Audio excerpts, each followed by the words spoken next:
आमदार पासून मंत्री, आज पहिलाच दिवस आहे अधिवेशनाचा, मंत्री म्हणून पहिली प्रतिक्रिया काय? आनंद होतोय।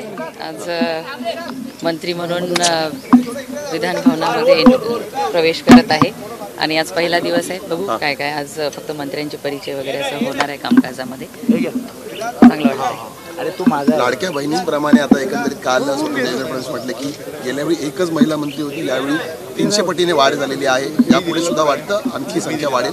निश्चितच महिलांवरती विश्वास ठेवून काम करून घेण्याची क्षमता आमचे नेते देवेंद्र फडणवीस साहेबांच्यावरती आहे आणि म्हणून महिलांना प्रोत्साहन ते यापुढे पण देतीलच। पहिला विषय कुठला असेल, कुठला निर्णय घेण्याची अपेक्षा आहे किंवा इच्छा आहे? जे महायुती सरकारने निर्णय घेतलेले तेच पुढे कंटिन्यू ठेवून आणि नवीन महाराष्ट्राच्या प्रगतीसाठी जे चांगले निर्णय घेण्याचं धोरण देवेंद्र फडणवीस साहेबांनी आखलेलं आहे ते घेतील।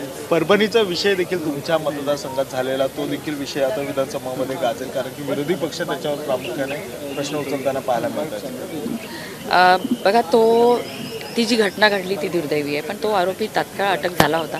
त्यानंतर जे काही दंगा झाला आणि काल एका जणाचा मृत्यू झाला, तो मॅजिस्ट्रेट कस्टडीमध्ये असताना त्याचा मृत्यू झालेला आहे आणि चांगल्या पद्धतीने पोलीस प्रशासन तिथली परिस्थिती हाताळत आहे आणि आज पण बंदचं पुकारलेलं आहे, त्यामुळे आज पण शांततेत शहर व्यवस्थित पूर्वत होऊन जाईल। आता पण सातत्याने बंद केला जातोय, आर्थिक नुकसान होते, मोठ्या संख्येने लोकांना पूर्वपदावर कधीपर्यंत येऊ शकतं? एकंदरीत आजचा बंद आहे, उद्या परवापासून पूर्वपदावर येईल, कारण की बघा तो जो व्यक्ती मृत्युमुखी पडलेला आहे त्याचा पोस्टमॉर्टम करण्यासाठी संभाजीनगर येथे पाठवण्यात आलेला आहे आणि तो हार्ट अटॅकने गेला असं प्रथमदर्शी दिसतंय, त्यामुळे त्याचं आल्यानंतर कळून जाईल आणि लोकांनीही कायदा व सुव्यवस्था स्वतःच्या हातात घेतलं नाही पाहिजे, शांतता राखली पाहिजे, कारण की अशा उद्रेकांनी कुणाचंही समाधान होणार नाही, कुठल्याही प्रश्नाला तोडगा निघणार नाही।